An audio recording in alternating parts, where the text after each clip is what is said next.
Ey yashaylar, baribir o'zimizning milliy cholg'u asboblariga yetadigani yo'q.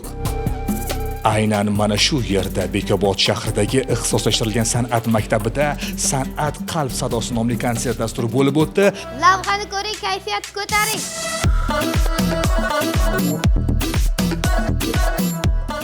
Aynan mana shu parda ochilyapti va san'at maktabi o'quvchilari sahnaga chiqib, yil davomida o'rgangan bilim ko'nikmalarini, san'at asarlarini tomoshabinlar e'tiboriga havola etmoqda. Hozirgi kunda ushbu maktabimizda 10-11 sinflar san'atning 13 ta yo'nalishi bo'yicha tahsil olib kelishmoqda. Bu hisobot konsert dasturimizda o'quvchilarimiz yil davomida olgan bilim va ko'nikmalarini kelgan mehmonlarimizga namoyish qilmoqda va shu bilan birgalikda imtihon ham topshirmoqda. Yana bir muhim yangilik, ushbu maktabimiz yangi o'quv yilidan o'quvchilarni 5-sinfdan qabul qilishni boshlaydi. Shu paytgacha demak faqat 10-11-sinfdan qabul qilgan. Endilikda mana 5-sinfdan qabul qilishni boshlaymiz. Zo'r. Demak, bo'lajak san'atkorlar, buyuk raqqosalar shu maktabdan yetishib chiqsa ajab emas. Albatta.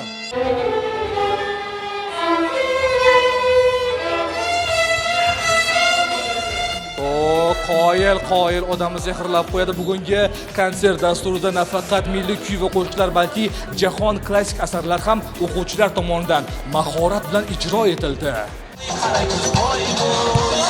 Tomoshabinlar joyida jim o'tira olmayapti. Barakalla, ofarin. 70 yoshli onaxonimiz. Yoqyaptimi konsert? Juda yoqyapti. Qalay bo'lyapti? Zo'r bo'lyapti. Ashulalar aytaman. Qanday ashulalar? Sanobar Rahmonovani o'z tashlasin. Orzularingiz ushalishi uchun nabirangizni maktabga berdingiz. Berdim. Xudo xolasi. Sharoit bor joyga, imkoniyat bor joyga albatta o'quvchilar keladi. Hurmatli prezidentimiz shuncha sharoit qilib beryaptilar. Bu imkoniyatlardan keng foydalanish kerak. Lavhani tomosha qilib kayfiyatingiz ko'tarildimi? Shaxsan biz maza qildik. Umid qilamizki, ushbu maktabda tahsil olayotgan o'quvchilar orasidan kelajakda buyuk san'atkorlar, mahoratli raqqosalar va rassomlar yetishib chiqadi. Biz ularning barchasiga omad tilaymiz.